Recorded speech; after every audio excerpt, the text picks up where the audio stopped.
అందరికీ నమస్కారం. Welcome to MC media. నేను మీ మిథున్ చక్రవర్తి. గోపాలపురం నియోజకవర్గంలో ఎంతో ప్రతిష్టాత్మకమైన శ్రీ వెంకటేశ్వర స్వామి వారి దేవస్థానం వేంచేసి ఉంది అక్కడ. అయితే ఆ యొక్క దేవస్థానం ఆంధ్రప్రదేశ్ ప్రజలే కాకుండా యావత్ దేశ ప్రజలందరూ కూడా చిన్న వెంకన్న స్వామి, పెద్ద తిరుపతి తర్వాత చిన్న తిరుపతి అని పిలుచుకునే పేరు ఆ యొక్క ఆలయం ఈ యొక్క గోపాలపురం నియోజకవర్గం ద్వారకా తిరుమల మండలంలో వేంచేసి ఉంది. అయితే మనం 2-3 రోజులుగా చూస్తూ ఉన్నాం, కొంత వివాదం నడుస్తూ ఉంది. ఆ యొక్క ఆలయం భూముల గురించి కొంచెం వివాదం నడుస్తూ ఉంది. మాజీ హోమ్ మినిస్టర్ తానేటి వనిత గారు, జక్కంపూడి రాజా గారు, జిల్లా వైఎస్ఆర్సీపీ కైకలూరు నియోజకవర్గ ఇన్ఛార్జ్, ఏలూరు జిల్లా వైఎస్ఆర్సీపీ పార్టీ అధ్యక్షులు దోలం నాగేశ్వరరావు గారు, వీళ్ళందరి ఆధ్వర్యంలో నిన్న కలెక్టరేట్ వద్ద కూడా ధర్నా చేయడం జరిగింది. అయితే అక్కడ ఏం జరిగింది అసలు అనేది చిన్న విశ్లేషణ ద్వారా మీకు తెలియచేయడానికి ఈ యొక్క వీడియో. గోపాలపురం నియోజకవర్గం ద్వారకా తిరుమల మండలం, ద్వారకా తిరుమలలో వేంచేసి ఉన్న శ్రీ వెంకటేశ్వర స్వామి వారి ఆలయానికి సంబంధించిన యొక్క భూములను కొంతమంది సొంత ఆస్తుల మాదిరిగా వాళ్ళ పేరున మార్చుకోవడం జరిగిందని చెప్పేసి అక్కడ జరుగుతున్న ఆరోపణ కాదు, వాళ్ళ పేరు కూడా మారిపోయింది అని మనకి స్వయాన ఆన్లైన్లోనే చూపిస్తూ ఉంది. అడంగల్లో కూడా ఆ యొక్క భూమి ఎవరిది, ఆ భూమిని ఎవరు రాయించుకున్నారు, ఆ భూమిని ఎవరు రాశారు అనే దాని గురించి ఈరోజు మీకు చెప్తాను నేను. అసలు ఆ యొక్క భూమి శ్రీ సంతాన వేణుగోపాల మరియు వెంకటేశ్వర స్వామి వారి దేవాలయం తిమ్మాపురంకు సంబంధించిన ఆర్ఎస్ఆర్ నెంబర్ 38/1లో 1.73 సెంట్ల భూమిని రికార్డు నందు అనధికారికంగా ఎవరికీ తెలియకుండా, అసలు ఆ యొక్క భూమి వారసులైన వాళ్ళకు కూడా తెలియకుండా కొంతమంది దీన్ని ఒక సామాజిక వర్గానికి చెందిన కమ్మ సామాజిక వర్గానికి చెందిన కమ్మ సేవా సంఘం అనే సంస్థకు ఆ యొక్క భూమిని దారాదత్తం చేయడం జరిగిందని చెప్పేసి స్వయాన రెవెన్యూ రికార్డుల్లోనే మనకి కనిపిస్తూ ఉంది. ఈ రికార్డులోకి ఎలా ఎక్కింది, ఎవరు ఎక్కిచ్చారు అనే దాని గురించి మనం మాట్లాడితే, ఎవరైనా సరే ఒక రెవెన్యూ రికార్డులోకి దేవస్థానానికి సంబంధించిన భూమి డైరెక్ట్గా వాళ్ళ సొంత భూమిని లేక మేము కొనుక్కున్న ఒకరి దగ్గర కొన్న భూమి అన్న మాదిరిగా ఆ యొక్క రెవెన్యూలోకి ఎక్కించుకునే స్థాయికి వచ్చింది అని అంటే అది ఖచ్చితంగా అధికార అండదండలు లేకుండా జరగవు అని అందరికీ తెలిసిన విషయమే. మరి అదే నియోజకవర్గంలో జరిగిన ఈ యొక్క సంఘటనకి ఎవరు పూర్తి బాధ్యత వహించాలి అని అంటే ప్రజలందరికీ తెలిసిందే. అది కూడా ఒక రెవెన్యూ ఆఫీసర్ ఎంఆర్ఓ గారు ఆ యొక్క రికార్డులో మెన్షన్ చేయాలి అన్నట్టే ఖచ్చితంగా ఆ యొక్క నియోజకవర్గ ప్రజాప్రతినిధి అండదండలు, ప్రజాప్రతినిధి యొక్క ఆదేశాలు లేకుండా యావత్ దేశం మొత్తం కూడా కొలిచే ఆ యొక్క వెంకటేశ్వర స్వామి ఆస్తులను కూడా రాయించుకునే స్థాయికి వచ్చారు అని అంటే ఖచ్చితంగా ఆ యొక్క పార్టీ, తెలుగుదేశం పార్టీ అండదండలు, ఆ యొక్క నియోజకవర్గ ప్రజాప్రతినిధి అండదండలు లేకుండా జరిగాయి అని అంటే ఎవరైనా నమ్ముతారా? ఖచ్చితంగా ఇది జరగని పని.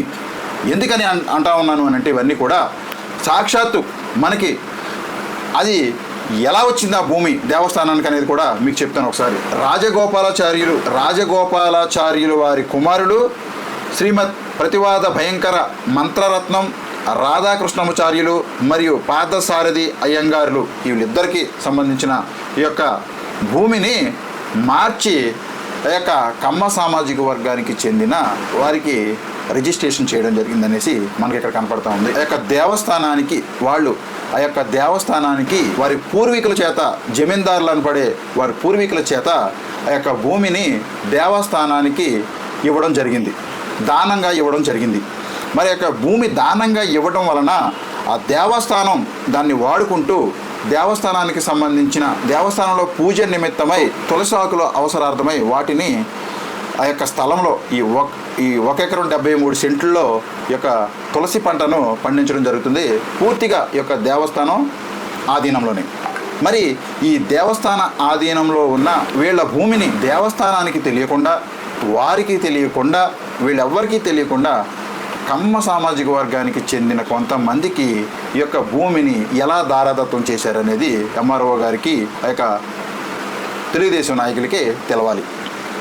అయితే ఒకవేళ ప్రజాప్రతినిధికి తెలియకుండా ఎంఆర్ఓ మాత్రమే, కొంతమంది లోకల్ నాయకులు మాత్రమే చేసుకొని ఉంటే మరి ఇప్పటి వరకు ఆ యొక్క ఎంఆర్ఓ మీద కానీ, లోకల్ నాయకుల మీద కానీ, విలేజ్ సంబంధించిన అధికారులకు కానీ ఇప్పటి వరకు ఎవరి మీద కూడా ఎందుకని చర్యలు తీసుకోలేదు? దేవస్థానానికి భూమి దానం చేశారు కానీ ఆర్ఎస్ఆర్లో ఆర్ఎస్ఆర్ నెంబర్ 38/1 అది ఇప్పటికీ కూడా ఆర్ఎస్ఆర్ కనపడతానే ఉంది. ఆర్ఎస్ఆర్లో వాళ్ళ పేర్లు కనపడతానే ఉన్నాయి. మరి వీళ్ళ అనుమతి కూడా లేకుండా ఈ యొక్క భూమిని వాళ్ళకి ఎలా ఇచ్చారనేది కూడా ఒకసారి ఆలోచన చేయాలి. ఇదే దేవస్థానంలో ఒక 2 నెలల క్రితం ఆన్లైన్లో టికెట్లను, అది దర్శనార్థం టికెట్లు 200-300 ఉంటుంది.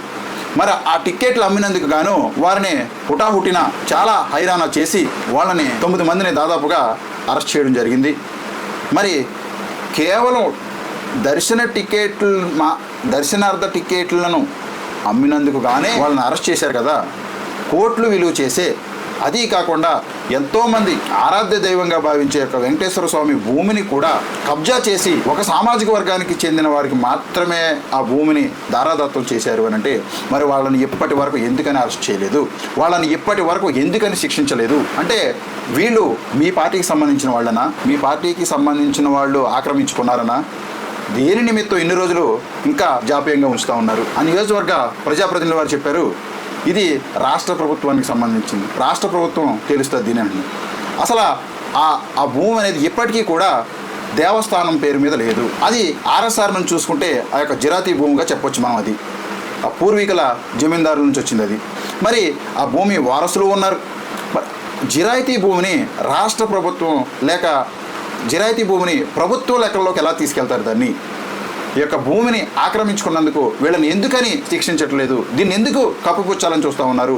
దీంట్లో ఎవరెవరి హస్తాలు ఉన్నాయి, ఎంతమంది హస్తాలు ఉన్నాయి, ఎందుకని ఇలా దేవస్థానం భూముల్ని ఆక్రమించుకోవడానికి ప్రయత్నం చేస్తూ ఉన్నారు? నిజంగా పట్టించుకోకపోతే గుడిలో లింగాన్ని కూడా మింగేయడానికి సిద్ధమైపోయినట్లుగా కనిపిస్తూ ఉంది మనకి. తెలిసి ఇదొక్కటే ఉంది అని అంటే తెలియక ఇంకెన్ని జరుగుతూ ఉన్నాయో వెనకమాల. ఇవన్నీ కూడా నేను ఎందుకని అంటా ఉన్నానంటే, ఈ గుడి వెనక ఉన్న స్వామి ఎవరనేది ఖచ్చితంగా ప్రజలకి తెలియచేయాలి, ప్రజలకు తెలవాలి. అధికార పార్టీ అండదండలు లేకుండా ఖచ్చితంగా ఎంఆర్ఓ గారు ఎట్టి పరిస్థితుల్లో కూడా వాటిని ఆన్లైన్ చేయరు. అది దేవస్థానం భూముల్ని చేయాలి అని అంటే కూడా ఒళ్ళు దగ్గర పెట్టుకుని ఖచ్చితంగా ఉండాలి.